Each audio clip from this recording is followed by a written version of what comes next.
घसीट घसीट के छात्रों को ले जा रहे थे, बाल पकड़ के महिलाओं को, हमारी बहनों को ले जाया जा रहा था, पीटा जा रहा था। ये कहाँ का न्याय है सम्राट जी?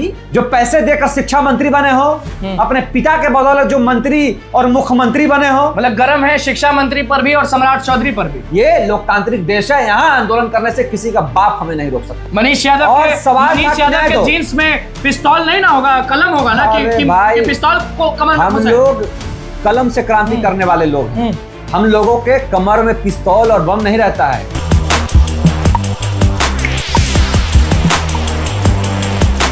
देखिए, बिहार में सब जगह शिक्षक अभ्यर्थी हो या कोई भी अभ्यर्थी हो, वो या तो अरेस्ट हो रहा है, या तो पिटा रहा है, या तो घसीटा रहा है। नमस्कार, मैं अनुकूल तिवारी और आप वॉइस हब देख रहे हैं। हमारे साथ अभी मनीष यादव हैं। परिचय के मोहताज नहीं है, नहीं बताना पड़ेगा आप सभी को कि मनीष यादव कौन है, क्या करते हैं, किसकी आवाज है, ये कुछ नहीं बताना होगा। मनीष जी, आपसे सवाल यही है, बहुत सारे सवाल हैं मन में और आपको जवाब देना ही होगा। आप जवाब से भाग नहीं सकते। पहला चीज तो आप भी समझ रहे हैं कि आए दिन या तो अभ्यर्थी आपके भाई पिटा रहे हैं, आपकी बहन घसीटा रही है और जेल जा रहे हैं लोग। जब केस मुकदमा हुआ, जब नाम हुआ TRE 4 को लेकर आंदोलन वाला, तो आपका भी नाम था 6ठे नंबर पर मनीष यादव करके। पहले तो जेल जाना, पिटाना, इस सब पर कुछ बोलिएगा या चुप रहिएगा, डर गए? देखिए, जो स्थिति है आज देश में और बिहार में खास करके, जब से भाजपा का राज बिहार में आया है, इमरजेंसी जैसा माहौल हो चुका है। कोई छात्र अपने हक के आवाज़ के लिए सड़कों पर नहीं उतर सकता है, विश्वविद्यालय में धरना प्रदर्शन नहीं कर सकता है, आप सोशल मीडिया पे लिख नहीं सकते हैं। हिटलर शाही कह लीजिए इसको। और ये सरकार पूरी तरह से हिटलर के रूप में काम कर रही है। विश्वविद्यालय से, सड़कों से, क्लास से छात्रों को उठाकर जेल में भरने का जो आज दौर चल रहा है, ये कहीं ना कहीं इमरजेंसी की याद दिलाती है। और इससे बिहार के छात्र पूरी तरह से, क्योंकि वो पढ़ने वाले छात्र हैं, ईमानदारी से मेहनत करने वाले छात्र हैं, उनके भविष्य को बर्बाद आप जेल भेज के कर रहे हैं, सिर्फ ये पूछने पे कि हम भाई 2 परीक्षा क्यों दें। आखिर इसके पहले जो 3 परीक्षाएं हुई, उसमें 1 परीक्षा हुआ, हम PT मेंस क्यों दें? इस पे सवाल करने पे आप जेल भेज रहे हैं, आप हाउस अरेस्ट कर रहे हैं, आप जो छात्र आंदोलन में नहीं है उनका भी आप नाम देकर जेल भेज रहे हैं। ये पूरे तरह से आज छात्र आतंकवादी हो चुका है बिहार में। आज छात्र क्रिमिनल के पीछे सरकार नहीं जा रही है, लेकिन छात्रों के फाइल खोले जा रहे हैं। विश्वविद्यालय से लेकर हर एक थाने में सिर्फ छात्रों का फाइल खोजा जा रहा है कि कौन कौन लोग आंदोलन कर रहे हैं। सुना है कि रात दिन जिप्सी घूमता है, विश्वविद्यालय में, हॉस्टलों में घूमता है। हमारे यहाँ से 1 दर्जन लोगों को गिरफ्तार किया जा चुका है, बिना बात का। 1 दर्जन लोगों को, कोई भी मामला हो रहा है, पटना यूनिवर्सिटी में घुस जा रहे हैं प्रशासन, रातों रात छापेमारी चल रही है। आप बताइए आज क्या हुआ था? गांधी मैदान तो नहीं पहुंचा था कोई छात्र, पटना कॉलेज AITO में जहां से शामिल होना था वहीं से शुरू से उठाना स्टार्ट कर दिए। घसीट घसीट के छात्रों को ले जा रहे थे, बाल पकड़ के महिलाओं को, हमारी बहनों को ले जाया जा रहा था, पीटा जा रहा था। ये कहाँ का न्याय है सम्राट जी? और ये जो शिक्षा मंत्री हैं, जिन्हें ये ज्ञान नहीं है कि महिलाएं सशक्त कैसे होगी, जो पैसे देकर शिक्षा मंत्री बने हो, अपने पिता के बदौलत जो मंत्री और मुख्यमंत्री बने हो। मतलब गर्म है शिक्षा मंत्री पर भी और सम्राट चौधरी पर भी। नहीं, अरे भाई, ये लोग संघर्ष की देन ही नहीं है ना। ये लोग तो या तो अपने खानदान की वजह से आज उस पद पे बैठे हुए हैं, पैसा देकर बैठे हुए हैं। इन्हें अगर लगता कि एक अभ्यर्थी, एक किसान का बच्चा, एक मजदूर का बच्चा किस तरह से सालों साल मेहनत करके परीक्षा देता है, पढ़ाई लिखाई पटना में रह के करता है, तब तो ये नौबत ही नहीं आती। गिरफ्तार करके जेल भेज दिए, कौन छुड़ाएगा? कौन सक्षम है उनको छुड़ाने के लिए? आप उन पे मुकदमा कर दिए, कल के डेट में उनके भविष्य बर्बाद हो चुका है, नौकरी नहीं लगेगा। ये पूरा तरह से मैं फिर कह रहा हूं कि हिटलर की सरकार है बिहार में, पूरे तरह से छात्रों के भविष्य को बर्बाद क्यों बोल रहे हैं? आप भी चुप रहिए। आप भी हाथ दिखा के, उंगली दिखा के क्यों कह रहे हैं? बुरा लग जाएगा तो आप भी टंगा जाइएगा, अगर उनकी भाषा में कहा जाए तो। देखिए, मुकदमा है ही आप पर। नहीं, देखिए, न्याय को मानना पड़ेगा, जाना होगा, पेश होना होगा। न्यायालय को तो हम लोग मानते हैं, लेकिन झूठा मुकदमा है ना। कौन छात्र हाथ में पिस्तौल लेके गांधी मैदान में आंदोलन कर रहा था? कौन छात्र आज ग्रेनेड और बम लेके पटना कॉलेज पहुंचा था? हाथ में तख्ती थी। मनीष यादव और सवाल के जीन्स में पिस्तौल नहीं ना होगा, कलम होगा ना कि पिस्तौल को कमर में। हम लोग कलम से क्रांति करने वाले लोग हैं। हम लोगों के कमर में पिस्तौल और बम नहीं रहता है, पॉकेट में कलम रहता है।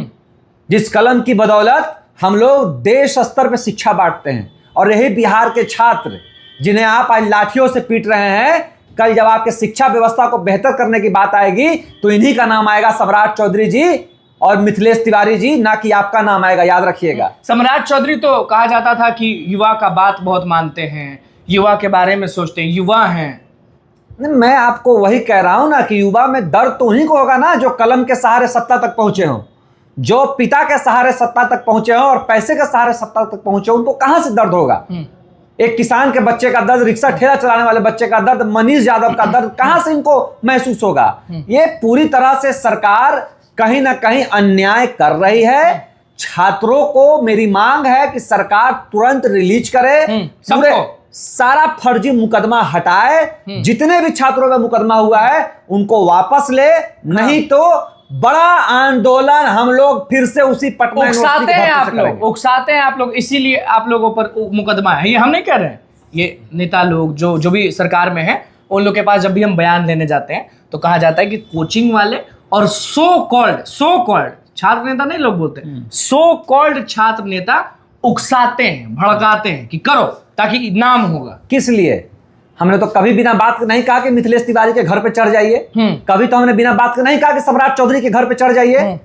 आखिर छात्रों के साथ अन्याय हो रहा है, छात्रों की मांगे नहीं मांगी जा रही है। टीआरई 4 का नोटिफिकेशन कब से लटका हुआ है और नोटिफिकेशन दे रहे हैं तो आप कह रहे हैं कि दो परीक्षा लेंगे। सम्राट चौधरी जी क्या 2 परीक्षा देकर बैठे हैं? मिथिलेश तिवारी जी का शिक्षा मंत्री परीक्षा देकर बैठे हैं? है हिम्मत तो कराइए परीक्षा कि कौन शिक्षा मंत्री बनेगा, परीक्षा से शिक्षा मंत्री बनेंगे, परीक्षा से मुख्यमंत्री बनेंगे। है हिम्मत आप लोगों में? आइए लड़िए हमसे, कलम की लड़ाई लड़िए। सत्ता पे बैठ के किसी न किसी सहारे और लाठी के जोर पे हमें शांत करने चले हैं आप। खबरदार, हम छात्र लड़ेंगे आपसे। लाख केस मुकदमे कीजिए, लाख हम पे एफआईआर कीजिए, हमें आप आतंकवादी घोषित कर दीजिए। मुझे तो डर है कि अब हमारा इनकाउंटर होना शुरू होगा बिहार में। अपराधियों का इनकाउंटर नहीं होगा। माफिया और बाहुबली तो बोलते रहते हैं, इनके थानों में बैठते हैं, इनके ऑफिसों में बैठते हैं, और जब छात्र मांग लेकर सड़कों पर उतरते हैं तो इन पे लाठी और गोली चलाई जाती है।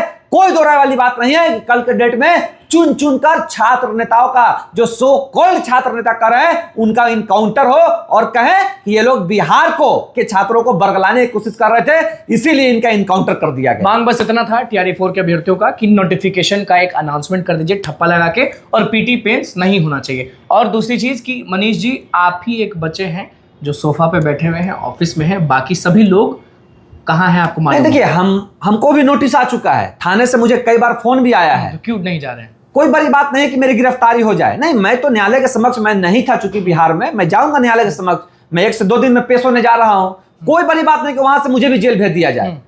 लेकिन जिस तरह से मुझे जेल जाने से अनुकूल जी डर नहीं लगता। मुझ पे कई मुकदमे हैं, मैं कई बार जेल जा चुका हूं छात्रों के लिए, छात्रों के हक की लड़ाई के लिए। लेकिन मैं तमाम बिहार के छात्रों से कहना चाहूंगा कि जब आपके हक की लड़ाई लड़ते लड़ते कोई जेल जाता है तो उसे मत छोड़िए, उसके लिए भी सड़कों पर उतरिए, सोशल मीडिया पे लिखिए, ट्विटर ट्रेंड चलाइए, क्योंकि वो आपकी आवाज बन के आज जेल में बैठा हुआ है। हम भी किसी के बेटे हैं। तो कसम खा लीजिए ना मनीष जी, कसम खा लीजिए, आप छात्र नेता हैं, आप लोगों से बहुत मोहब्बत करते हैं, आप कसम खाइए कि टीआरई 4 का नोटिफिकेशन दिलवा कर रहेंगे, सड़क पर उतरेंगे, मांग करेंगे और पीटी मेंस नहीं होने देंगे। आप कसम खा लीजिए, आप तो शेर हैं, तो खाइए कसम। अनुकूल जी, सरकार को तो झुकना पड़ेगा ही, शिक्षा मंत्री को झुकना पड़ेगा ही, और पीटी मेंस की जो बात है उस पर विचार करना पड़ेगा ही सरकार को, और टीआरई 4 का नोटिफिकेशन भी देना पड़ेगा। इसके लिए हमें, अरे भाई, हम लोग किसी का पॉकेट मारे थोड़ी हैं, हम लोग किसी को गोली थोड़ी मारे हैं जो डरेंगे।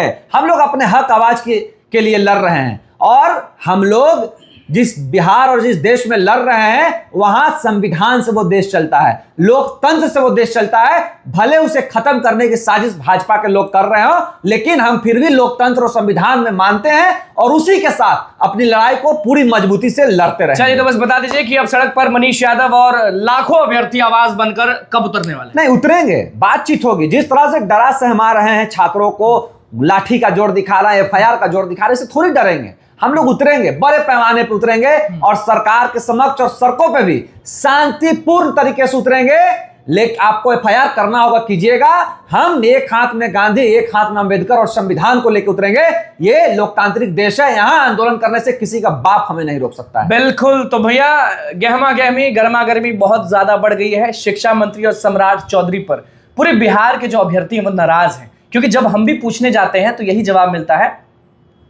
जब भी पूछे तो समझ जाइए, मनीष यादव हमारे साथ थे, क्या कुछ कह रहे थे, कितने गुस्से में दिखे, वो आप समझ गए और सुन भी लिए। लेकिन फिर से अब देखना होगा कि मनीष जी कल जब हम इनके पास जाएंगे, कल भी जाएंगे इनके पास, मनीष जी कल बयान दे पाएंगे या नहीं दे पाएंगे। ये हम इसलिए कह रहे हैं क्योंकि इन्होंने कहा हिटलर चाहिए, और यही एक शख्स हैं जो अभी बचे हुए हैं, न जेल नहीं गए। तो कल देखते हैं मनीष जी बोल पाते हैं या नहीं, या आज रात में ही मनीष जी को उठा लिया जाता है। बहुत बहुत धन्यवाद।